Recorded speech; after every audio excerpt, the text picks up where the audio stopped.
दोस्तों नमस्कार, कैसे हैं आप सब लोग। आज हम आपको करंट अफेयर आपके पेट एग्ज़ाम के लिए दे रहे हैं। ये दूसरा पार्ट है, इसको भी आप अच्छे से देखें। और जो बहुत ही इम्पोर्टेंट पॉइंट हैं, सारे इम्पोर्टेंट पॉइंट हैं, लेकिन जो बहुत ही इम्पोर्टेंट हैं उनके आगे हमने इम्पोर्टेंट भी लगा दिया है। खेल और उनके संबंध, कौन सा खेल किस क्षेत्र से संबंधित है, ये भी क्वेश्चन पूछा जाता है। तो यहाँ पर ध्यान दें कि इसे थॉमस कप है, बैडमिंटन से है, डूरंट फुटबॉल से है, रोजर्स कप टेनिस से है, राइडर कप गोल्फ से है, चाइना कप जिम्नास्टिक से है। तो ये सब देखिए, जैसे ईरानी कप क्रिकेट से है, रणजी ट्रॉफी क्रिकेट से, रोवर्स कप फुटबॉल से। ये जो इम्पोर्टेंट लगाते हैं ये अक्सर पूछे जाते हैं। दिलीप ट्रॉफी क्रिकेट से, डेविस कप लॉन टेनिस से, और ये जितने भी एक आपका ये संतोष ट्रॉफी है, ये भी आपका इम्पोर्टेंट है, और वाकर कप गोल्फ से। तो इतने आप ध्यान रखेंगे। फिर इससे संबंधित जो खेल हुए हैं इसमें जो विजेता और वो विजेता हुए हैं उनको भी ध्यान देंगे। जैसे 2022 में उबेर कप, ये बैडमिंटन से जुड़ा हुआ है। इसका खिताब दक्षिण कोरिया ने जीता है। 22 में थॉमस कप भारत ने जीता है, पहली बार जीता है। ये आपका बहुत ही इम्पोर्टेंट है, इसको ध्यान रखिए। विजय हरारे क्रिकेट ट्रॉफी 2022 और 21 का जो है ये हिमाचल प्रदेश ने जीता है।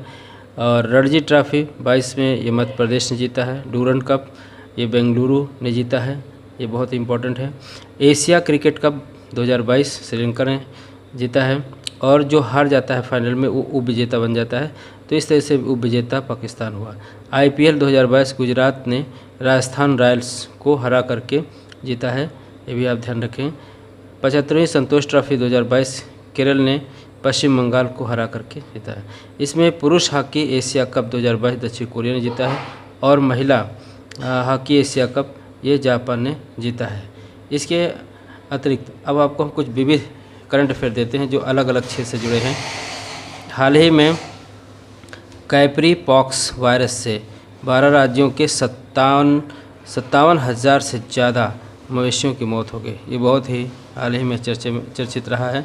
और भारतीय मूल की यहाँ पर इसमें यहीं तक ये देखें, ये भारतीय मूल की जो है ये हम अगले करंट अफेयर में जोड़ देंगे, ये अधूरा सेंटेंस है। इसके बाद देश के दूसरे CDS अनिल चौहान बने हैं, ये उत्तराखंड के हैं, ये ध्यान रखेंगे। भारत के नए महान्यायाधीश attorney general of India R Venkataraman बने हैं, इम्पॉर्टेंट है। भारत के वर्तमान solicitor general of India Tushar Mehta बने हुए हैं, इनको ध्यान रखिएगा, ये नियुक्त किए हुए हैं। अब यहाँ पर देखें, अखिल भारतीय फुटबॉल महासंघ के नए अध्यक्ष कल्याण चौबे बने हैं। इसका मुख्यालय नई दिल्ली है। इसका फुल फॉर्म भी हमने लिख दिया है। भारत के वर्तमान राष्ट्रपति तो आप जान ही रहे हैं, द्रौपदी मुर्मू है, लेकिन ये किस नंबर के हैं ये विशेष ध्यान रखिएगा, बाकी तो आप जान ही रहे हैं। DRDO के नए अध्यक्ष समीर V कामत बने हैं, तो समीर V कामत ध्यान रखेंगे। इसके स्थापना 1958, और DRDO का रक्षा अनुसंधान एवं विकास संगठन इसको कहते हैं। इसका मुख्यालय भी नई दिल्ली में है। सर्वोच्च न्यायालय के 49वें मुख्य न्यायाधीश उदय उमेश ललित, जिसको UU ललित कहते हैं, और आगे इनके बाद जो है 50वें DY चंद्रचूड़ बनेंगे। तो ये ध्यान रखिएगा, ये बहुत इंपॉर्टेंट है। नीति आयोग के उपाध्यक्ष सुमन के बेरी को नियुक्त किया गया है। इनके CEO परमेश्वर अय्यर हैं जो वर्तमान हैं। ये किस प्रकार का आयोग है? एक थिंक टैंक है, और इसके अध्यक्ष PM होता है। ये किस प्रकार की संस्था है? गैर सरकारी संस्था है। लोकपाल के प्रथम अध्यक्ष ध्यान रखिएगा। और इसके वर्तमान में कौन है जो कार्यवाहक बनाए गए हैं? प्रदीप कुमार मोहंती। इसका कार्यकाल 5 वर्ष होता है, और इसके कुल सदस्य 9 होते हैं। इस तरह से ध्यान रखिए। संयुक्त राष्ट्र नया मानवाधिकार प्रमुख कौन चुना गया है? वोल्कर टर्क को बनाया गया है, ये ऑस्ट्रिया देश के हैं। तो इस तरह से ये आपको ये सब ध्यान रखना है। एक चीज़ यहाँ ध्यान दें, जो यहाँ पर G20 के लिए भारत का नया शेरपा अमिताभ कांत को बनाया गया है। ये शेरपा क्या है पूछा जा सकता है। शेरपा मतलब है कि शिखर सम्मेलन के लिए जो योजना बनाता है, इसके लिए बातचीत करता है, क्योंकि अगला G20 जो है 2023 में भारत में होने वाला है, इसलिए उसकी रणनीति बनाना, उसके लिए बातचीत करना, उसके लिए प्लान तैयार करना, ये सब करने वाले को ही शेरपा कहते हैं। तो इसलिए शेरपा अमिताभ कांत को बनाया गया है, जो ये पहले जो है नीति आयोग के CEO रहा करते थे।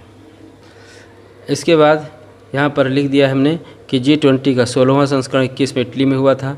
22 में इंडोनेशिया में हुआ है और 23 में अब भारत में होगा, जिसके शेरपा बनाए गए हैं, अमिताभ कांत को बनाया गया है। उसकी तैयारी अभी से शुरू हो गई है। पहला संस्करण इसका जो है 2008 में हुआ था, यानी G20 की शुरुआत 2008 USA से हुई थी। मनरेगा के नए लोकपाल N.J. ओझा बने थे। तो ये ध्यान रखिएगा, ये बहुत इंपॉर्टेंट है। ये भी राष्ट्रीय एजेंसी के महानिदेशक दिनकर गुप्ता बनाए गए हैं। इसका काम क्या है? आतंकवाद का मुकाबला करने के लिए ये बनाया गया है। भारत के नए मुख्य चुनाव आयुक्त राजीव कुमार, ये बहुत ही इम्पॉर्टेंट है।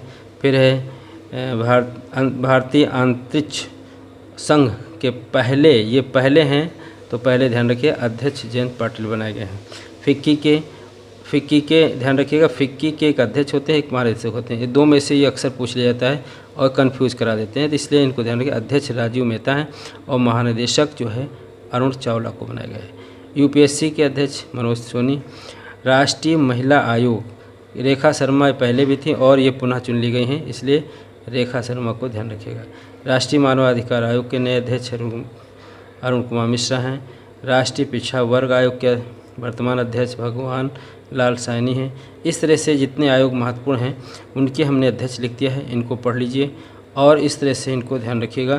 तीनों सेनाओं के कमांडर हमने लिख दिया, अध्यक्ष लिख दिए हैं, तो इस तरह से इनको ध्यान रखिएगा। ये बहुत ही इम्पोर्टेंट है, इतना आप इसमें देखें।